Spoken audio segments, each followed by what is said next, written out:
नमस्कार बच्चों, आइए बच्चों आज हम इस वीडियो के माध्यम से एड ग्रेड अभ्यास पुस्तिका कक्षा 7 विषय सामाजिक विज्ञान, इसके अंतर्गत हम देखेंगे अध्याय 6 संचार माध्यमों को समझना। देखिए पृष्ठ क्रमांक हम 142, 143 और 144 इसमें दिए गए इस अध्याय के अंतर्गत जो प्रश्न हैं इनको हम बहुत ही सरल तरीके से अपनी पाठ्यपुस्तक के आधार पर हम किस प्रकार से पूर्ण कर सकते हैं, आइए हम समझेंगे। तो देखिए बच्चों,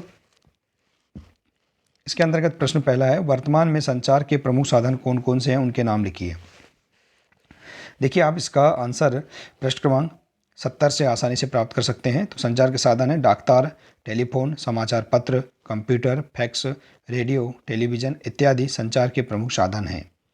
अगला प्रश्न है, मीडिया किसे कहा जाता है। तो पृष्ठ क्रमांक 71 में देख सकते हैं, मीडिया सूचनाओं और आंकड़ों को संचरित एवं संप्रेषित करने वाले उपकरण अथवा सामूहिक संचार है। अगला प्रश्न है, जनसंचार के साधनों से हमारे जीवन में क्या परिवर्तन आए हैं। तो देखिए हमारे रोज़मर्रा के जीवन में जनसंचार के साधनों की बहुत अहम भूमिका हो गई है। उनके बिना हम आज आधुनिक जीवन की कल्पना भी नहीं कर सकते हैं।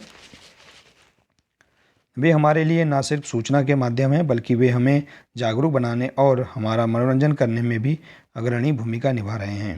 तो इस प्रकार से आप इस प्रश्न का आंसर लिख सकते हैं।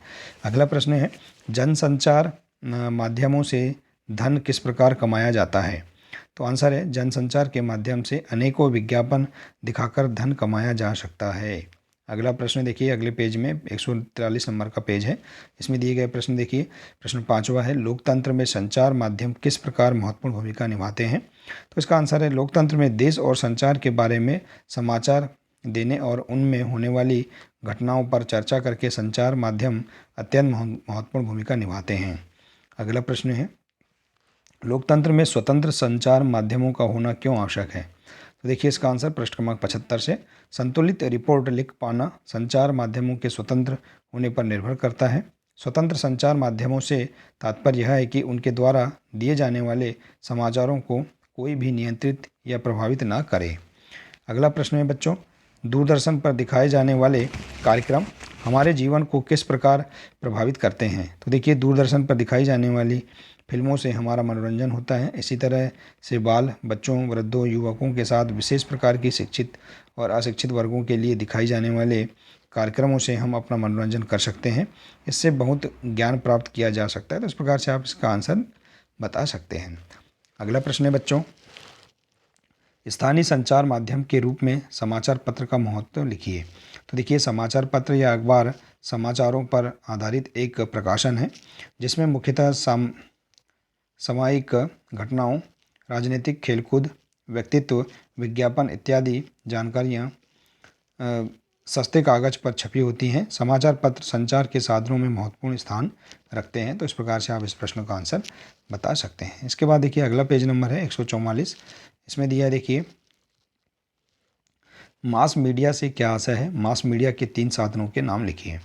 तो इसका आंसर देख सकते हैं पृष्ठ क्रमांक 71 से, मास मीडिया प्रौद्योगिकी की एक विविध सारणी को संदर्भित करता है जो जनसंचार के माध्यमों से बड़े दर्शकों तक पहुंचता है। टीवी, रेडियो और अखबार मास मीडिया के साधन हैं। अगला प्रश्न है, सेंसरशिप से क्या आशय है। तो देखिए जब सरकार समाचार के किसी अंश, फिल्म के किसी दृश्य या गीत की अभिव्यक्ति को जन समुदाय तक पहुंचने से प्रतिबंधित करती है तो इसे सेंसरशिप कहा जाता है। तो देखिए बच्चों इस प्रकार से हम इसका आंसर लिख सकते हैं। तो देखिए बच्चों इस प्रकार से हम बहुत ही सरल तरीके से पेज नंबर 142, 143 और 144 में दिए गए इन सभी प्रश्नों के आंसर हम पृष्ठ क्रमांक के आधार पर आसानी से पूर्ण कर सकते हैं। तो बच्चों आशा है कि इसके सभी प्रश्नों के आंसर आपको समझ में आ गए होंगे। देखिए बच्चों, यदि आप इसी प्रकार से इसके आगे के और अन्य विषय के भी आप वीडियो देखना चाहते हैं तो आप हमारे इस चैनल के प्लेलिस्ट में जाकर भी सभी वीडियो देख सकते हैं। तो आज के लिए सिर्फ इतना ही है, मिलते हैं नेक्स्ट वीडियो में। नमस्कार।